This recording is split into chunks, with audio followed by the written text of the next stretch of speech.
Just a couple announcements, just good housekeeping. Idaho Hymns, the annual event is May 24th and 25th. There you go. I'm ahead of myself. So go ahead and email Rourke, and I'll leave that email up on the screen there for just a second. You want to take a snapshot of it.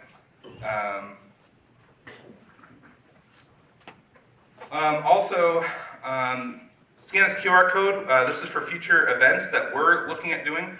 We're still collecting a lot of feedback about Health Tech Idaho on events that we should be doing or programs that we should be running with this group. Obviously, since this is just our second meeting, there's a lot of opportunity for us to adjust and bring these programs.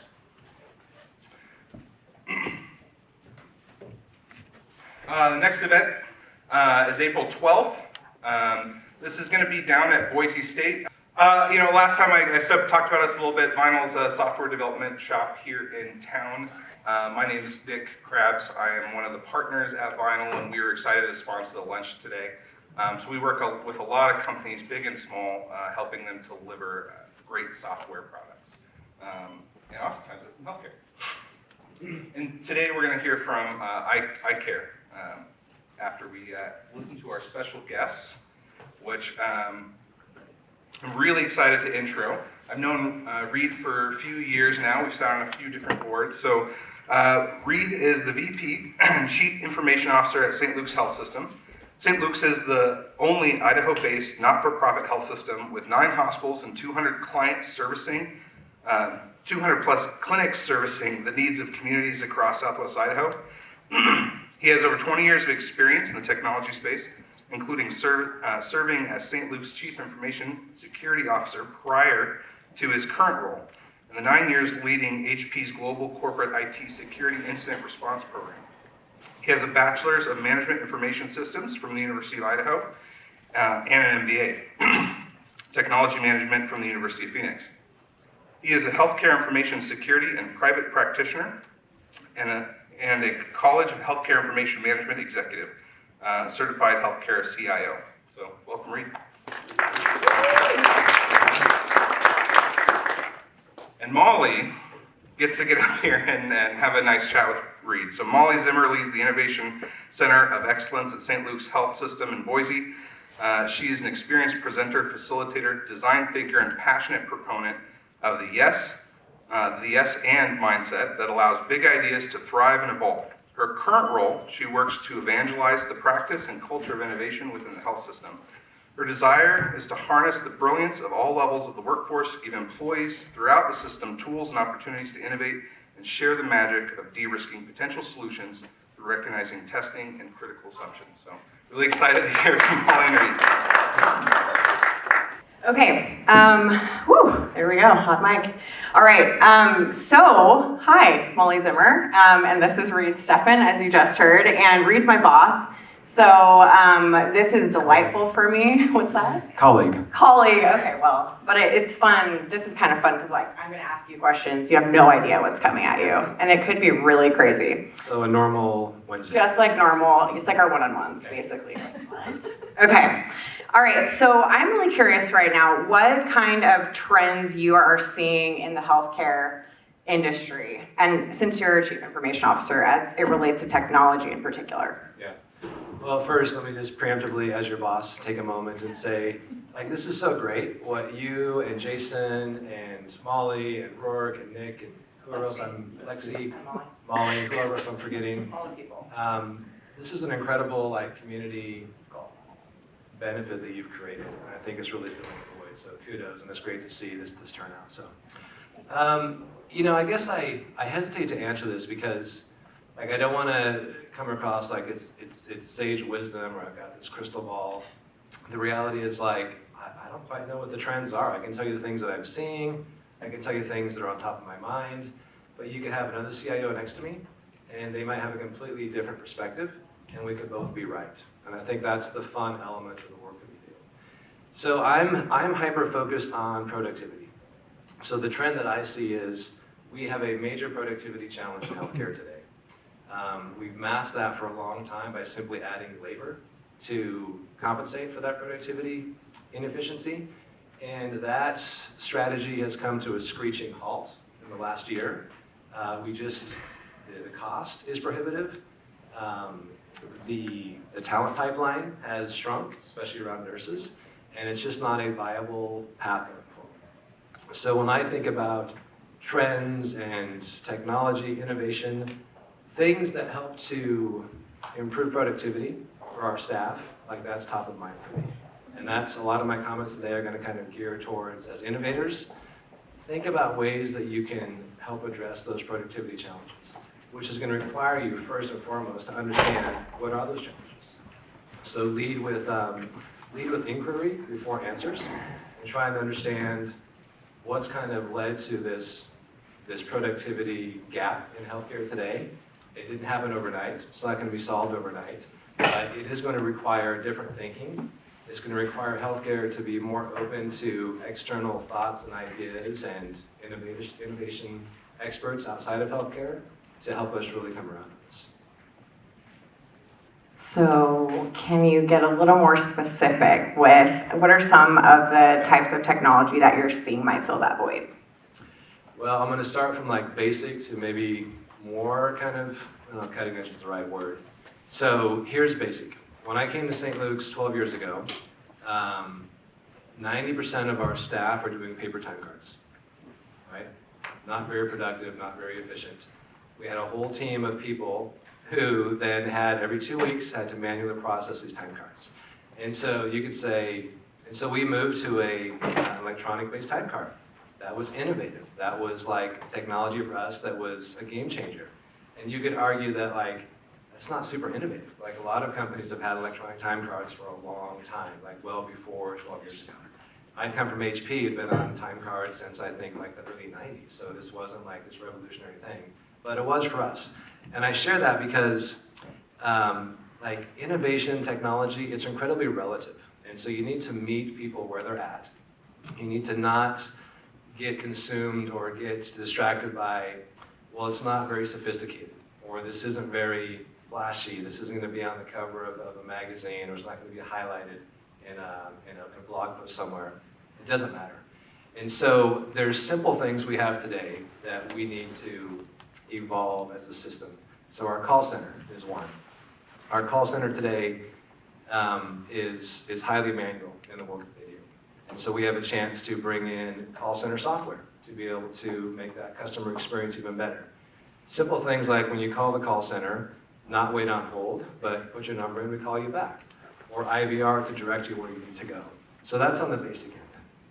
On the end that's maybe a little more, I think, exciting for me in terms of something new that not a lot of people are doing, is we have, so nursing in particular right now is struggling, like I mentioned. And they do a lot of manual steps. Just saying, I have to. You're good. And I actually can talk a little bit about that because that was sort of a planted question. So one of the things that we're looking at right now is how we can augment our nursing workforce. So like Reed was saying, they have a ton of work that they do that's just sort of manual and it's taking them away from patient care. And so as a result of that, we're trying to find ways to supplement that work with technology. And so one of the things that Reed has gotten really excited about and that we're starting to test is a concept of computer vision AI and how we might be able to like really test the technology, embed it, and make sure that it's working as expected, but that we might be able to find ways to use that to supplement some of those repetitive and manual tasks that our nurses do so they can actually get back to the hands-on patient care that matters most. So that, I just totally stole Reed's thunder, but that's one of the things that he's really excited about right now and that we're working on together.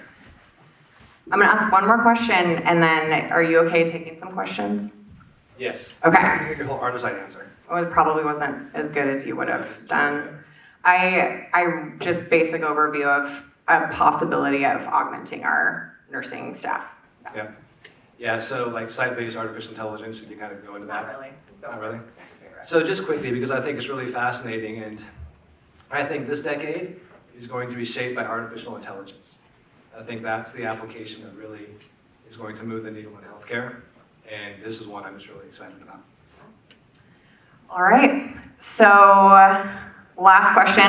It's really just open for you. I just want you to be able to talk about your favorite thing in the world, which is ChatGPT. Whatever you feel like telling this audience about ChatGPT, this is your time. Okay, and so how much time do I have? Because I can You go. don't have very long. I'll talk about that, and then maybe also just like not a call to action, but just some insights for innovators to think about. So ChatGPT, and I pay $20 a month to be on the Plus version I wonder. because it's an investment, but and maybe you saw this last night. So GPT-4 has come out, and it actually took the bar exam and passed with a 90% score. GPT 3.5 would take the exam, and 10% of the time, the order of magnitude improvement is incredible. So GPT-4, let me talk about that. What I love about it is you not only can feed it text prompts to get input back, you can submit images, and it will analyze the image and tell you what it saw from that image. And so you think about that from a healthcare perspective, there's a lot of utility you can gain from that. And so I try and avoid spectrum views. One end of the spectrum says, great, GPT's here, we've solved behavioral health, we don't need therapists, GPT can be your therapist. That's probably problematic. Maybe in time it can augment, but it can never replace the therapist. The other end is, it's sentient, it's gonna take over the world, we need to avoid the cost. I think both of those views limit how you might be curious for this capability. So I think for healthcare, we need to be open to considering how we might use something like this in day-to-day work, but ease into it slowly.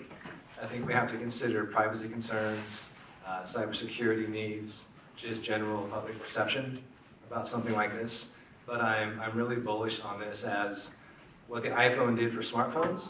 I think this can do for embracing AI in more of our day-to-day life beyond what we're already doing. Okay. Totally agree. You got to do it. So for this group, I would say this, and I kind of led with this. Just lead with curiosity. You're going to have ideas, you're going to have answers you think you're going to bring, but lead with inquisition. Not like a Spanish style, but inquiring about what people are really trying to do. Be curious about what their day-to-day experience is like. And Clay Christensen, who's one of my heroes, the late great Clay Christensen, he had this saying that a great question creates space in the mind for learning. And so I think as innovators, the most important tool you have in your toolbox is the question. And I think that innovation, in particular in healthcare, needs to be grounded on empathy, that's the heartbeat of healthcare, and curiosity. And if you lead with those two things, the ideas you already have will just be amplified. And so if you think you know the answer, then ask a higher level question and figure out if you really do know the answer. Okay, I'm curious if there we go. Mark Kafanov. We'll see if we can hear you. Hi, Reed. You great job today. Thank you. It's so weird you would have a question, Mark, but yeah, please. So it's always struck me that there's sort of a binary in healthcare. You have care receiver and care provider. And it's sort of like we certify all the people. And what you're doing right now is really cool, to suggest that there might be this intermediary. Maybe there's a way for ChatGPT or other AIs to help. But I wonder, is there also an ability to create a community of care providers at grade 8 all the way up from the family to the neighbor to supplant healthcare in a way which makes it community provided in addition to professional? Short answer is yes. And so, one of our anchor focuses at St. Luke's is not just the health of the patients we serve, but it's health of people in our communities. And we can't do that on our own. We can't partner with St. Al's and do that together. It takes the community. So to your point, there's a ton of resources within our valley and across the geography that St. Luke serves that oftentimes go untapped or unrecognized because they're not visible. And so I think the technology can play a key role in, to your point, knitting together that ecosystem of these various capabilities across the continuum of care for a person, whether it's something chronic or acute that they need immediate care for, to something like food insecurity, where they need additional resources to kind of help them, And if that's left unaddressed, it may lead to a more acute and chronic condition. So it is, it does take an entire community, I think, to protect and preserve the health of all residents. Great, thank you. Any other questions? Go for it. Oh, thank you. Sorry, I didn't hear your name. So I want to ask about your knowledge of the aging population. I understand that it's in 2030, we're going to have more baby boomers than anything else, and I'm kind of planning on that happening, and I don't think anyone's going to be able to stop it, but to serve them, and I do work in the elder care community, how do you see health tech working best? Yeah, here's one way that I think about. So it is, to your point, it's going to happen. You can't stop it. So there's a movement to what's called hospital at home, and the idea is that, and maybe this resonates with you, outside of certain critical care needs you may have, most people are going to heal better, recover more quickly, be more comfortable in their own home. Yes. Today, oftentimes, we keep people in the hospital for observation or for some post-op kind of, just follow-up, for things that really we could do virtually. We could do remotely for them while they sit in their home. And so I think when I think about the aging baby boom population, as their healthcare needs are going to evolve just based on age and those conditions that come with age, a lot of those that traditionally we would have them admitted to the hospital to do, I think in the future we need to look at how can we keep them at home? How can we do remote patient monitoring with equipment to monitor vital signs and make sure that if anything's going sideways, we can intervene quickly. And what I'm describing sounds simple, but it's not easy, because then you've got to wrap them with technology that allows for this remote patient monitoring. Connectivity becomes an issue. Do they have the right kind of broadband connectivity to accommodate this? If we do need to intervene, can we dispatch someone to the home, or how do we get them from the home to the hospital if they need it? But there's some really cool technology out there that can do touchless vital sign monitoring. So a simple little device that would sit, by their favorite chair where they most commonly are in the home, and we can get near real-time continuous vital signs for that patient. So rather than, that's even better than the hospital today, where it's every couple of hours someone will round and do it, and things can change between the rounding. Now we can have this continual stream. So not only is the patient experience better, but it's even clinically, it could be higher quality. So I think that's one area that I think we're going to have to really get good at and learn how to do effectively, is to move care closer to the home, rather than always think that the hospital stay has to be an outcome. Go for it. So I have a question about EMR. So how do you see AI integrating with the EMR, and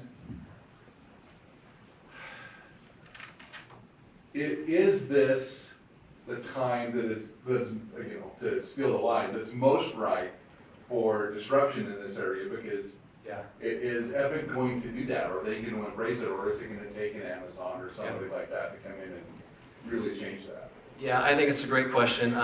So I think Epic wants to and can do it. Now the question is, will they? So here's a simple example of how I can see a GPT-based AI working with Epic. I was rounding with a physician on Friday, and he was sharing with me, and if you've looked at Epic, it's complex. It's incredibly dense because it has to do so many things, and so there's a lot of navigation you have to go through, and just a lot of knowledge you have to acquire over a lot of repeated use to do it. So he was sharing with me, I had a patient, I prescribed medication, sent them home. They got home, and then they called back. I said, actually, you send it to the Save On pharmacy. I want to go to the Walmart pharmacy. And this doctor was like, I didn't have a clue how to do that. And so I asked, and I had to hunch around. It took me 15, 20 minutes, and I figured it out and did it. So I was thinking, that'd be a perfect application for a GPT-type AI. He can just, real natural language in the text. Hey, I've sent in a prescription. I need to change the pharmacy for this. How do I do it? And then pops up here's the steps. Where today he has to interrupt another doctor, a nurse, call the support line, or just stumble through it on his own until he figures it out. So I know that seems super simple, but I was thinking how many times every day does that scenario play out? Not the exact one, but a clinician who knows Epic, but something happens that's just not their normal kind of workflow, and they're stuck. And then they got to spend a few minutes, and a few minutes adds up. And you do that across, thousands of providers and nurses. Like, there's a huge time suck. So I'm just, in my mind, like, that's something that can happen in the short term, like in the next 1 or 2 years. I think how Thanksgiving time, I'd never heard of ChatGPT. Now, to Molly's point, like, it consumes a lot of my thought process around, okay, how do we harness this? Like, there's incredible utility here. Right. And so, like, could this be something a year from now that Epic's doing? Why not? Any other questions? Nick Krabs. Yeah. All right, so we're gonna pretend I'm a startup. I'm early stage. I have a product to sell to the hospital. How do you evaluate both from risk and utility of an early stage startup to buy the product? Yeah, that's a great question. So first of all, like, and this goes back to what I said in kind of my wrap-up comments, like, relationships are big to me, right? And so I'm interested in partnerships, not like transactional vendor-client. And so, like, my first measure of the person is going to be, are they taking time to get to know me in St. Luke's, right? And so I can't stress that enough. If you come in and you're like, hey, I've got the answer to your problem,